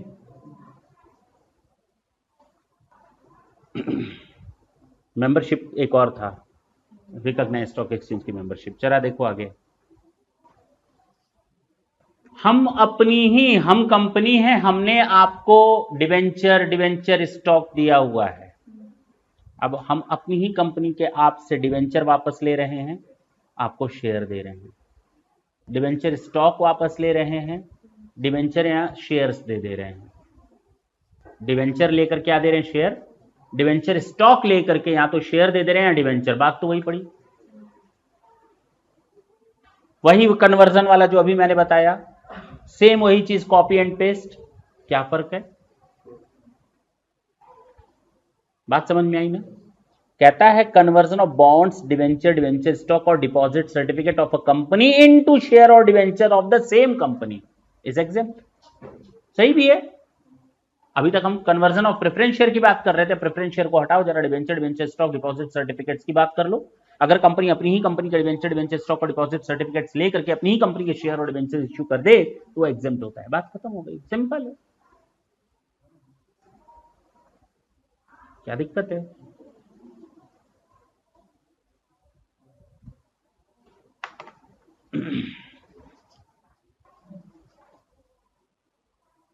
अच्छा, तुम लोग यहां तक पहुंच गए, 17-18वें नंबर पर चल रहा है, अरे वाह।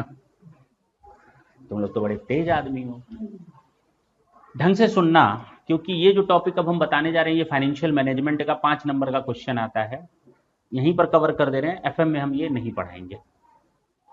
ठीक, उसके बाद ये मुश्किल से 2 मिनट लगेगा, ये दोनों चीजें कवर हो जाएंगी।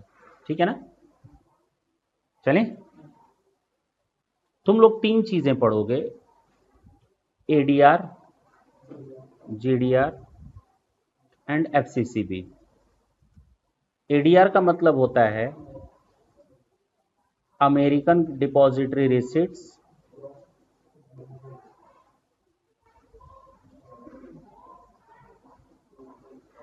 ग्लोबल डिपॉजिटरी रिसिट्स,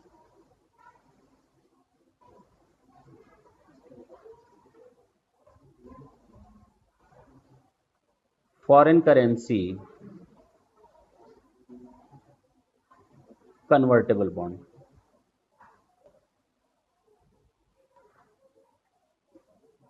अगर किसी कंपनी को, ढंग से सुनना, ये 5 नंबर का टॉपिक पूछता है, बार बार आता है एग्जाम में। अगर किसी कंपनी को, मान लो इंडियन कंपनी है एक्स लिमिटेड, उसको अगर शेयर इश्यू करना हो तो वो इंडिया में शेयर इश्यू करेगी, वहां से उसको क्या मिलेगा? रुपए। क्या मिलेगा? Indian currency, INR. अगर इस कंपनी को डॉलर्स चाहिए तो, डॉलर्स चाहिए तो शेयर कहां इश्यू करे? फॉरेन में आप शेयर कैसे इश्यू कर सकते हो? वहां स्टॉक एक्सचेंज तो है नहीं। तो उसको कहा गया, अगर आपको शेयर इश्यू करके फॉरेन करेंसी पानी है तो अमेरिका में आप एडीआर इश्यू करो और रेस्ट ऑफ द वर्ल्ड में आप जीडीआर इश्यू करो। इंडिया और अमेरिका को छोड़कर बाकी पूरी दुनिया में आप जीडीआर इश्यू करो, तो आपको डॉलर मिल जाएगा।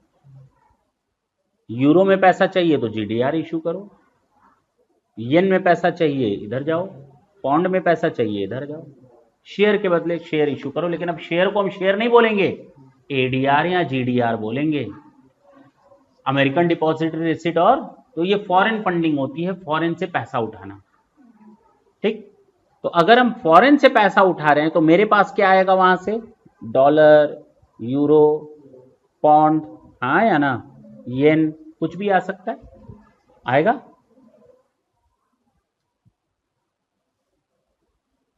तो कहा गया, अगर आपने विदेश से पैसा उठाया है, हम इसको नॉर्मल शेयर नहीं बोल सकते। These shareholders are not allowed to participate in the meetings of the company. These type of shareholders are not allowed to cast their vote. मेरी बात समझ में आ रही है? जब आप शेयर होल्डर हो ही नहीं तो वोट कहां से कास्ट करोगे? Dividend will be given to them in terms of foreign currency. उनको जो भी डिविडेंड जाएगा फॉरेन करेंसी में जाएगा। They have an option to convert their ADR or GDR into the shares of the company if they just want to convert them. If they just want to convert their ADR or GDR into shares of the company, normal shares of the company, yes, they can do so.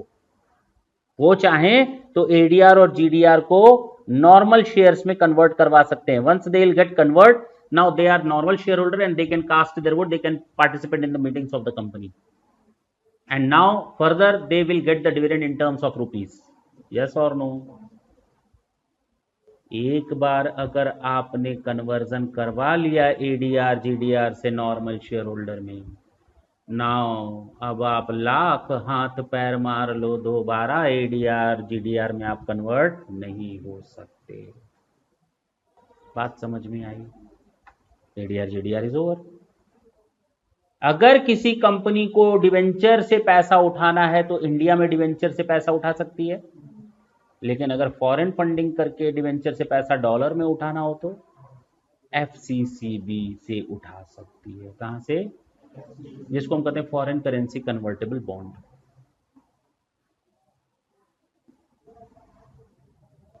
Foreign currency नाम ही है convertible. तो पहले तो ये समझो कि ये एफसीसीबी में अगर पैसा उठाते हैं तो हमें डॉलर, यूरो, येन जो भी है वो मिल जाएगा, और हम इन लोग को इंटरेस्ट वगैरह सब फॉरेन करेंसी में देंगे, कन्वर्ट जो इसका मैच्योरिटी पेमेंट होगा वो भी फॉरेन करेंसी में देंगे, और ये जब चाहें अपने आप को इंडियन कंपनी के शेयर्स में कन्वर्ट करवा सकते हैं। किसमें कन्वर्ट करवा सकते हैं? एक बार ये शेयर में कन्वर्ट करवा लेंगे तो नॉर्मल शेयर होल्डर की तरह ट्रीट किए जाएंगे, डिविडेंड वगैरह इंडियन टर्म्स में मिलेगा, लेकिन बाद में अगर ये फिर से एफसीसीबी लेना चाहें तो पॉसिबल नहीं है। मेरा वर्ड ढंग से सुनना, ये अगर दोबारा कन्वर्ट करवाना चाहें तो पॉसिबिलिटी नहीं है। क्लियर हुआ? कंपनी को इसमें सबसे बड़ा एक नुकसान होता है एफसीसीबी इश्यू करने का, जानते हो क्या? कंपनी कभी भी अपना कैपिटल स्ट्रक्चर सोच नहीं पाती, कब कितने लोग एफसीसीबी से शेयर में आ जाएं, कब कितने लोग पैसा लेकर निकल जाएं, पता ही नहीं चलता, क्योंकि कंपनी अपना कैपिटल स्ट्रक्चर कभी सेट नहीं कर पाएगी कि हमारी कंपनी में इतने नॉर्मल शेयर होल्डर और इतने एफसीसीबी वाले कब कितने आ जाए फायदा देखकर एफसीसीबी से नॉर्मल शेयर होल्डिंग में पता नहीं। अब समझ में आएगा? अगर ये लोग फॉरेन करेंसी कन्वर्टेबल बॉन्ड से डिवेंचर में कन्वर्ट होना चाहे तो पॉसिबल, कन्वर्जन हमेशा शेयर्स में ही होता है। ठीक है ना? चलें, कहां तब 5 नंबर तैयार। मैंने जो यहां 2 वर्ड यूज किए थे वो याद रखना। एक बार अगर इन लोगों ने कन्वर्जन करवा लिया एडीआर जीडीआर से इक्विटी शेयर में तो दोबारा रिकन्वर्ट नहीं करवा पाएंगे, और अगर एक बार एफसीसीबी से इंडियन शेयर्स में कन्वर्ट करवा लिया तो दोबारा ये एफसीसीबी में कन्वर्ट नहीं करवा पाएंगे। इसका मतलब इनको जो ये ऑप्शन दिया गया वन टाइम दिया गया, और यही ऑप्शन अगर वन टाइम दिया गया है तो क्यों ना वन टाइम ऑप्शन को इन लोग को बेनिफिट की तरह दिया जाए। कंपनी का मेन मोटो क्या था? कंपनी का मेन मोटो था फॉरेन करेंसी में एडीआर जीडीआर एफसीसीबी से पैसा उठाना। इंडियन कंपनी है, इसने एडीआर जीडीआर दिया किसी नॉन रेजिडेंट को, किसको दिया? या एफसीसीबी दिया, किसको दिया? नॉन रेजिडेंट को। इस नॉन रेजिडेंट ने ये उठाकर ट्रांसफर कर दिया किसी दूसरे नॉन रेजिडेंट को, तो कोई टैक्स नहीं लगेगा, क्योंकि हमारा जो बेसिक ऑब्जेक्ट था वो अभी भी पूरा हो रहा है। हमारा बेसिक ऑब्जेक्ट था फॉरेन करेंसी में फंड रेज करना, तो हमारा ये फॉरेन फंडिंग का रेज अभी भी चल रहा है, तब तक चलता रहेगा जब तक कि ये नॉन रेजिडेंट से किसी रेजिडेंट को ट्रांसफर ना हो जाए। अब जो मैं क्वेश्चन करूंगा उसका तुम लोग गलत जवाब दोगे, पक्का? कहानी बता चुके हैं उसके बावजूद बाद में दांत दिखाओगे, दिखाओगे दांत? सही बता लोगे? एक बार और बता दें, उसके बाद क्वेश्चन पूछते हैं। मैंने कहा इंडियन कंपनी ने अगर एडीआर जीडीआर से फॉरेन फंडिंग उठाई, एफसीसीबी से फॉरेन फंडिंग उठाई है, इसके लिए पूरा एक सिस्टम है अंडर सेक्शन 115 AC में। किसमें है? ये एक सेक्शन पढ़ोगे आगे फॉर नॉन रेसिडेंट का, सेक्शन 115 AC, उसमें तुम लोग को सीखने को मिलेगा। देखो यहां पर इसका जिक्र भी किया होगा 115 AC का, किया है ना? तो ये तुम लोग देखोगे आगे चलकर। तो अगर कोई इंडियन कंपनी नॉन रेसिडेंट को एडीआर जीडीआर एफसीसीबी इशू की है, वहां से फॉरेन फंडिंग उठाई है, अब उस बंदे ने जिसके पास एडीआर जीडीआर एफसीसीबी है, वो अगर इस एडीआर जीडीआर एफसीसीबी को उठाकर किसी दूसरे नॉन रेसिडेंट को ट्रांसफर करता है तो एग्जेम्प्ट है। बस इतना ही याद रखना है, लेकिन जितना भी तुम लोग समझे हो गलत समझे हो उसके बावजूद चलें, इससे ज्यादा कुछ करना नहीं है। एक क्वेश्चन करें, देख लेते हैं क्या लिखा है इसमें। Any transfer by way of conversion of bonds into share और debenture of a company, transfer of capital asset referred by a non resident to non resident. अभी मैंने केवल आपको ये वाला पॉइंट बताया है, पॉइंट नंबर 20। क्या बताया? कि अगर किसी कंपनी के एडीआर जीडीआर एफसीसीबी किसी नॉन रेसिडेंट को दिए गए हैं, वो नॉन रेसिडेंट किसी दूसरे नॉन रेसिडेंट को अगर ट्रांसफर करता है तो वो ट्रांसफर नहीं माना जाएगा। पक्का? यही बताया है ना मैंने, यह पॉइंट नंबर 20। करें?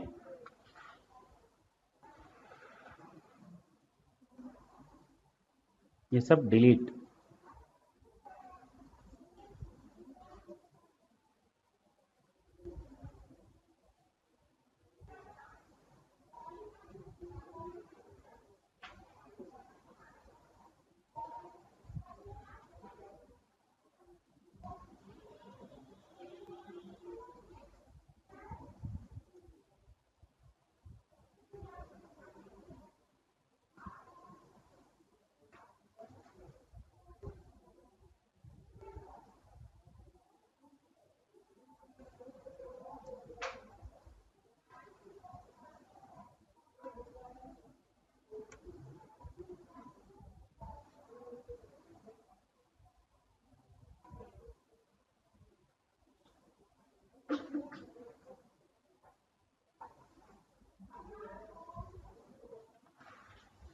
हाँ बताओ।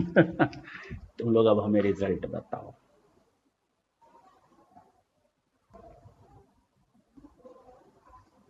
अरे बताओगे, अब इसमें कौन सी कहानी तुम लोग सोच रहे हो? टैक्स कहाँ लगने वाला है? टैक्स जब नॉन रेजिडेंट से रेजिडेंट, देखो है ना रेजिडेंट, बाकी सब लोग क्या हैं? बाकी सब लोग नॉन रेजिडेंट है, एग्जाम्प्ट नहीं है। तो सबको एग्जाम्प्ट बना दो।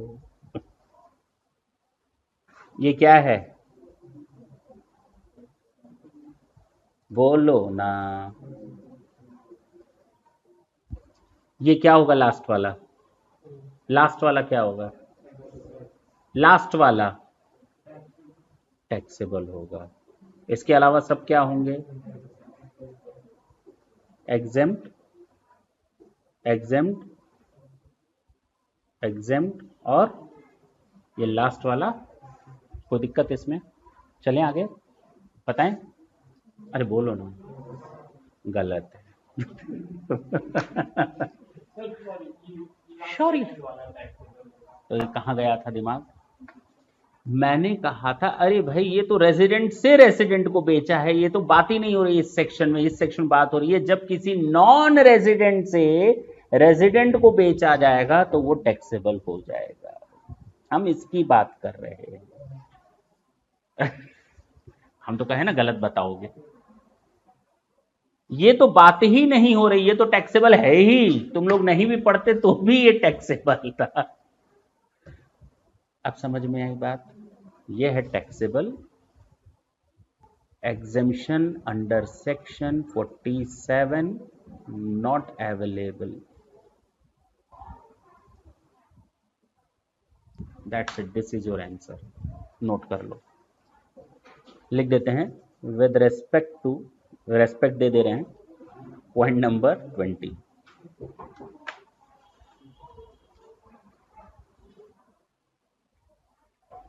कोल्ड कॉफी पीने, कोल्ड टी पीने का मजा आते उससे।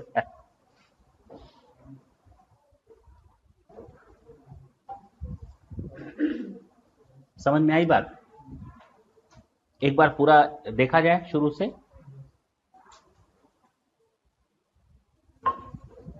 देखो भाई, कहानी समझे रहोगे, पॉइंट आएगा तुरंत कैच कर लोगे ये किस सेक्शन से पूछा गया। अभी हम लोग कोशिश करेंगे कि अगर 17 पॉइंट 16 पॉइंट पढ़े हैं तो कम से कम 15 पॉइंट तो बता ले जाएं। पहला बताया था मैंने पार्टीशन ऑफ एचयूएफ, दूसरा गिफ्ट, तीसरा holding to subsidiary, subsidiary to holding, amalgamation का process, foreign amalgamating, demerger, foreign demerger. अब इन दोनों में मैंने दो दो पॉइंट छोड़ रखे हैं बेसिकली, वो बाद में पढ़ेंगे। बैंकिंग टू बैंकिंग, इसमें भी मैंने एक पॉइंट छोड़ रखा है। Cooperative bank,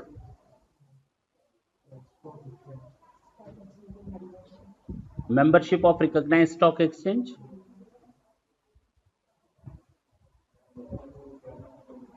conversion of preference share into equity share. जब प्रेफरेंस शेयर की बात हुई है तो कन्वर्जन ऑफ डिवेंचर और बॉन्ड्स ऑफ सेम कंपनी,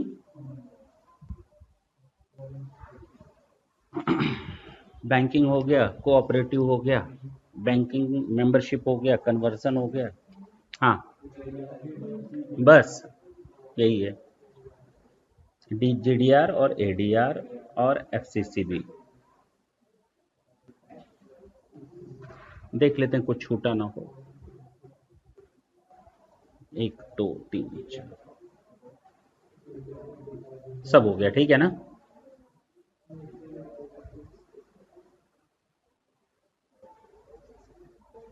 कितने पॉइंट हुए टोटल? 13 पॉइंट हो गए।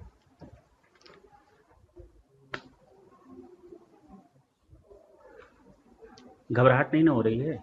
मजा आ रहा है ना? अब तो मजा आ रहा होगा, खत्म होता जा रहा है तो। सुने। हाँ बोले बाबू, क्या है? अच्छा बस 5 मिनट। Any transfer by way of conversion of bond under section 115 AC into share और debenture of a company, same वही चीज जो अभी मैंने तुम लोग को कहानी बताई थी, वन टाइम बेनिफिट मिलता है कन्वर्जन का, एक बार कन्वर्ट करवा लिया तो दूसरी बार कन्वर्ट, ये वही है एडीआर जीडीआर का शेयर और डिवेंचर में कन्वर्जन। बात समझ में आई? 14th नंबर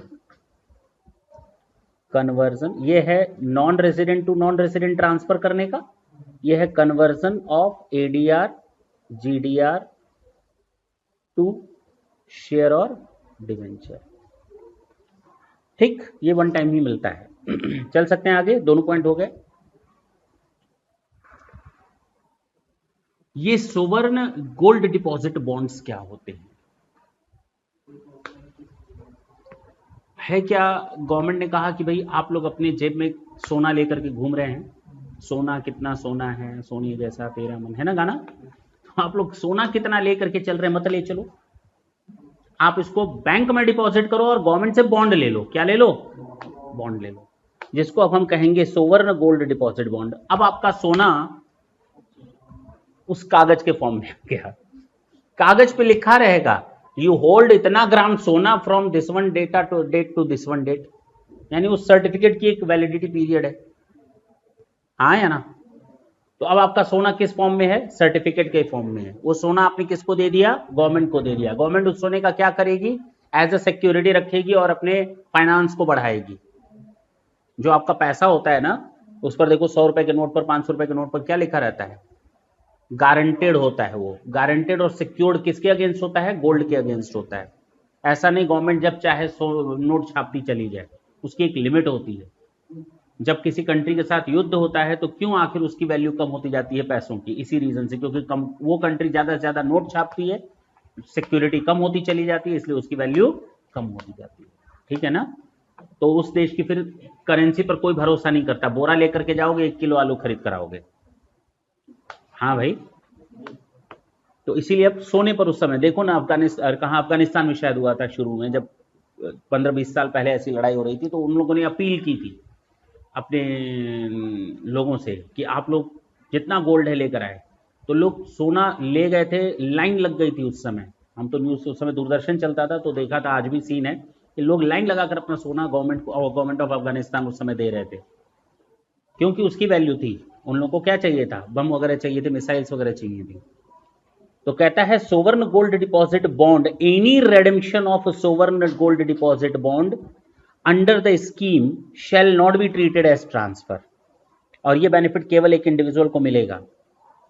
एसजीबीज आर, अब किताब में केवल इतना लिखा है, अब मैं ये डिटेल आप लोगों को इसलिए बता रहा हूं ताकि आप लोग का थोड़ा कॉमन सेंस जनरेट हो पाए। ठीक है, किताब में तो यही लिखा है कि अगर सोवर्ण गोल्ड डिपॉजिट बॉन्ड है अंडर दिस स्कीम, इंडिविजुअल को ये बेनिफिट मिलेगा, बात खत्म। हाँ या ना?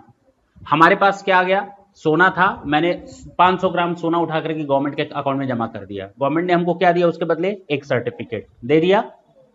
मेरे पास एक सर्टिफिकेट आ गया, तो कहता है any redemption of this gold bond, तो जो अब ये सर्टिफिकेट है इसको 5 साल 10 साल बाद ले जाकर हम गवर्नमेंट को वापस करेंगे, उससे अपना सोना वापस ले लेंगे। तो रेडेम्पशन हुआ ना, मेरी एक एसेट चली गई ना। तो अब कहेंगे, गवर्नमेंट कहेगी टैक्स लगाओ। अरे भैया, तुमको मजबूरी थी तो तुमने हमसे सोना लिया था, अब जब मजबूरी खत्म हो गई तो ढेर टैक्स लगा रहे हो तुम, है? मजबूरी भूल गए अपनी? टैक्स लगना चाहिए क्या? नहीं लगना चाहिए। तो सोवर्ण गोल्ड डिपॉजिट बॉन्ड के रिडेम्पशन पर कोई टैक्स नहीं लगता, यानी कि ट्रांसफर नहीं माना जाएगा। SGBs are the government securities denominated in grams of gold, बताया ना 500 gram 600 gram. They are substitute for holding physical gold, आपको फिजिकल गोल्ड रखने की जरूरत नहीं है। अब आप सिक्योरिटीज के फॉर्म में, सर्टिफिकेट के फॉर्म में रखेंगे। Issue price in cash and bonds will be redeemed in cash on maturity, maturity period में आप जाएंगे, या तो कैश ले लेंगे या तो गोल्ड ले लेंगे। RBI issues SGBs on behalf of the government, तो जो आरबीआई जो होती है वही इशू करती है एसजीबीज को गवर्नमेंट के बिहाफ पर। It is important to note that the exemption is available on redemption only. किस पर? रेडेम्पशन। देखो वर्ड क्या लिखा हुआ था, ये रेडेम्पशन। अगर मेरे पास सर्टिफिकेट है और मैंने तुमको वो सर्टिफिकेट सेल कर दिया, तो भैया इस पर नहीं मिलेगा ये एग्जम्पशन। वो सर्टिफिकेट मुझे अपने पास रखना पड़ेगा, मैच्योरिटी पीरियड में गवर्नमेंट के पास ले जाना पड़ेगा, तभी मुझे बेनिफिट मिलेगा। मैंने तुमको ट्रांसफर कर दिया, क्या मुझे बेनिफिट मिलेगा? नहीं मिलेगा। टैक्स लग जाएगा, लग जाएगा। और तुम जब जाओगे सरकार के पास उस सर्टिफिकेट को ले करके उस गोल्ड को निकालने के लिए, तो क्या तुमको बेनिफिट मिल जाएगा? हाँ, क्योंकि तुम तो रिडेम्पशन करवा रहे हो। हम क्या कर लिए थे, उसको सेल कर दिए थे, और तुम क्या करवाने जा रहे हो? रिडेम्पशन। तो जो रिडेम्पशन करवाएगा लास्ट में उसको बेनिफिट मिलेगा। लेकिन इंटरमीडिएरी अगर परचेज और सेल हुआ है कई लोगों के बीच में, तो वो ट्रांसफर मान लिया जाएगा और उस पर टैक्स लग जाएगा। तो ये केवल रिडेम्पशन पर मिलता है सरकार से, जब आप रिडीम करवाओगे तो। ये if any individual purchase this bonds from market then also he shall be eligible. तो अगर तुम लेकर जाओगे रिडेम्पशन करवाने तो भी तुम्हें ये बेनिफिट मिल जाएगा। हो गया। सेम यही कहानी रूपी डिनोमिनेटेड बॉन्ड के बारे में है। सेम यही स्टोरी रूपी डिनोमिनेटेड बॉन्ड के बारे में है। किसमें? इसको हम लोग मसाला बॉन्ड भी कहते हैं। कौन सा बॉन्ड? देखो ना, अरे हमको लग रहा है कुछ पेन में क्या दिक्कत है। देखो सेम वही चीज है, खत्म होने वाला है, इसको कर लो, उसके बाद तुम लोग की टाटा और any transfer made outside India of a capital asset. अगर आप ट्रांसफर करते हैं आउटसाइड इंडिया, जैसे अभी हम लोगों ने एडीआर, जीडीआर, एफसीसीबी का मेन मोटो क्या देखा था? हमको फॉरेन फंडिंग चाहिए थी, तो non resident to non resident माफ था। वन टाइम अगर आपने कुछ शेयर और डिवेंचर में कन्वर्ट करवा लिया था तो वो माफ था। सेम यहां पर भी वही है कि अगर आप रूपी डिनोमिनेटेड बॉन्ड को ट्रांसफर करते हैं, any transfer made outside India of a capital asset being rupee denominated of an Indian company issued outside India by a non resident to other one non resident. तो कुछ ADR, GDR, FCC भी आया। तो अगर कोई रूपी denominated bond है, नाम ही है रूपी डिनोमिनेटेड बॉन्ड, इसका मतलब वो बॉन्ड क्या है? रुपीज में डिनोमिनेटेड है, उसमें सब रुपीज में लिखा है। मैंने कहा आउटसाइड इंडिया जब भी आप करोगे एफसीसीबी वगैरह इश्यू करोगे, लेकिन ये किसमें हो रहा है? नया कुछ आया है क्या? रूपी डिनोमिनेटेड बॉन्ड। हर चीज रुपीज में, इंटरेस्ट भी रुपीज में, परचेस प्राइस भी रुपीज में, सेल सब चीज रुपीज में, उसको हम लोग कहते हैं रूपी डिनोमिनेटेड बॉन्ड। पर्पस क्या होता है? Outside India. क्या? देखो, एक रूपी डिनोमिनेटेड बॉन्ड वो बॉन्ड होता है जो एक इंडियन एंटिटी इश्यू करती है फॉरेन मार्केट से पैसा उठाने के लिए, and the interest payment and the principal reimbursement is done in rupees. पैसा तो आपसे हमने ले लिया, जैसे लेना था, लेकिन जब पेमेंट हम करेंगे इंटरेस्ट वगैरह का, रीपेमेंट वगैरह सब रूपीज में करेंगे। आप कितना रिस्क ले रहे हो, आप ये सोचो। आप विदेशी हैं, आप इंडियन करेंसी पर भरोसा करके आप इन्वेस्ट कर रहे हैं, तो आप रिस्क ले रहे हैं ना? हाँ या ना?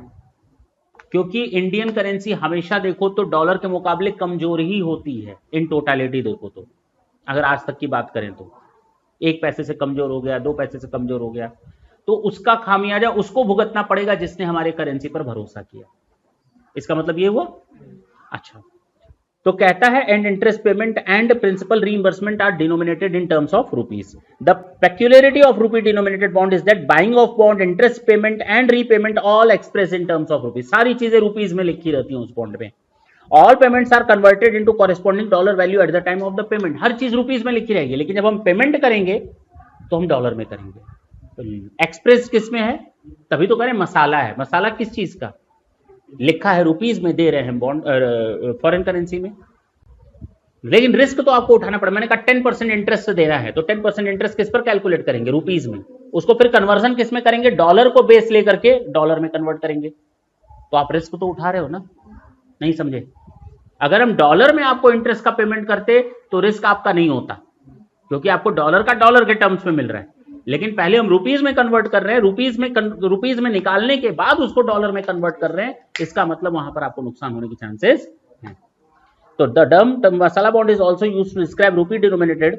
Ever since the first issuer of rupee denominated used the name masala bond, पहला जो बॉन्ड गया था उसको मसाला बॉन्ड के नाम से गया था, लेकिन इसको रूपी डिनोमिनेटेड बॉन्ड भी कहा जाता है। अब ये समझ में आया क्यों माफ किया गया एक नॉन रेसिडेंट से दूसरे नॉन रेसिडेंट से? क्योंकि मेरा बेसिक पर्पस अभी भी फुलफिल हो रहा है, कन्वर्जन का तो सवाल हो नहीं रहा। लेकिन अगर एक नॉन रेसिडेंट से दूसरे नॉन रेसिडेंट को ये रूपी डिनोमिनेटेड बॉन्ड चल रहा है, तो भैया माफ करो, कोई दिक्कत नहीं है, आपका बेसिक ऑब्जेक्ट तो पूरा हो रहा है। तो हम लोगों ने एसजीबी और आरडीबी पढ़ लिया। एक बार पूरा बताओगे शुरू से लास्ट? चलो बता दो, गाना गिनवा दो। पहला